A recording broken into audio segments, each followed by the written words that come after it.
வணக்கம். நம்ம இன்னைக்கு வீடியோவில் எஸ் கிராஸ் டீசல் வண்டி தாங்க பார்த்துட்டு இருக்கோம்.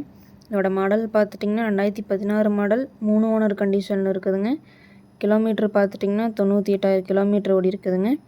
இதில் வரக்கூடிய ஆப்ஷன்ஸ் பார்த்துட்டிங்கன்னா AC, power steering, power window, ABS, airbag, alloy wheel, button ஸ்டார்ட்டோடு வந்துடுதுங்க. டயர் பார்த்துட்டிங்கன்னா 70% கண்டிஷனில் இருக்குதுங்க. எஃப்சி இன்சூரன்ஸ் ரெண்டுமே லைவில் இருக்குதுங்க. வண்டியில் எந்த ரீப்ளேஸ்மெண்ட்டுமே இல்லைங்க. இந்த வண்டிக்கு கஸ்டமர் கேட்குற ப்ரைஸ் பார்த்துட்டிங்கன்னா 4,70,000 கேட்குறாங்க. நேரில் வாங்க, ஒரு சின்ன வித்தியாசத்தில் பண்ணிக்கலாம். இந்த கார் எங்கே அமைஞ்சிருக்குன்னு பார்த்தீங்கன்னா ஈரோட்டில் அமைஞ்சிருக்குங்க. மேலும் இந்த காரை பற்றின டீட்டெயில் அப்டேட்ஸ் வேணும்னா வீடியோ கீழே கான்டாக்ட் நம்பர் கொடுக்குறேங்க. கால் பண்ணி டீட்டெயில் கேட்டு தெரிஞ்சுக்கலாங்க. அதே மாதிரி எங்கள் வீடியோ பிடிச்சிருந்தா மறக்காமல் லைக் பண்ணுங்கள். எங்கள் சேனலை சப்ஸ்கிரைப் பண்ணிக்கோங்க. நன்றி, வணக்கம், வாழ்க வளமுடன்.